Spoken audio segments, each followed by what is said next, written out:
So I'd like to talk to you a little bit about a dilemma that we have.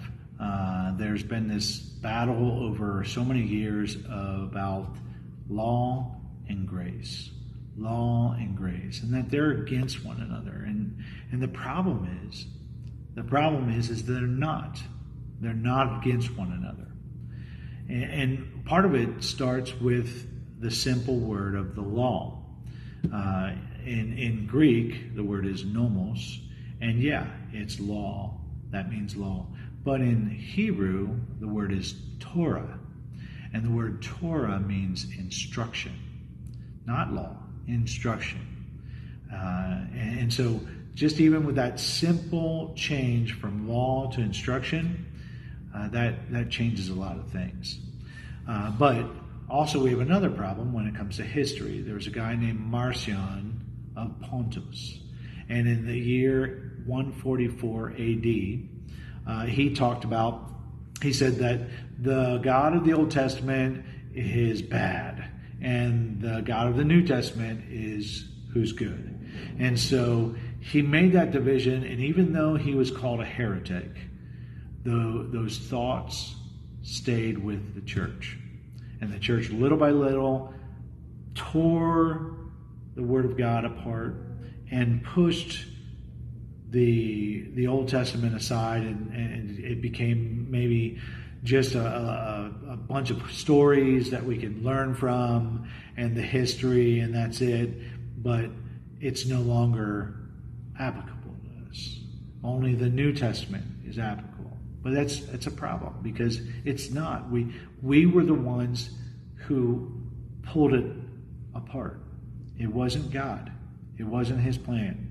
And the law and grace have never been against each other. From the beginning, in Genesis, when Adam and Eve sinned, God shows grace. He could have destroyed them right there and just formed a new perfect human being and then went on.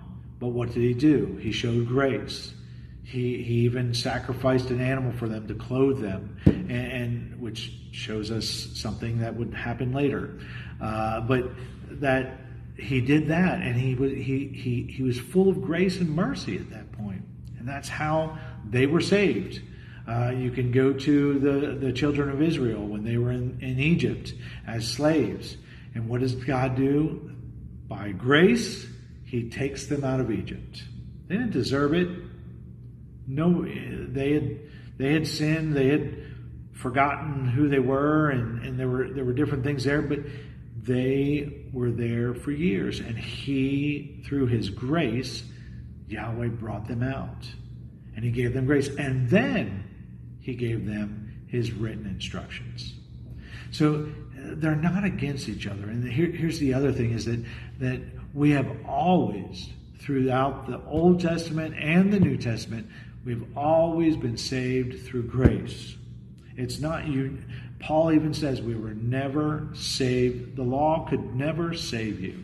And so that's very important to understand, that it's always been by grace through faith. By grace through faith. And that the instructions are there to tell us how to live. And that's what it is. That's how it works. They're not against each other. They actually work together. In fact, even the fact that He gave us instructions. You imagine Him saying, hey, you need to love me and you need to love your neighbor. I'm not going to tell you how to do that, but you just do it. Now that's not grace, because we're going to mess up and we're not going to know. And so if we know, if He says, hey, you need to love me, you need to love your neighbor, and here's how you do it, that's grace. Wow, that's so amazing.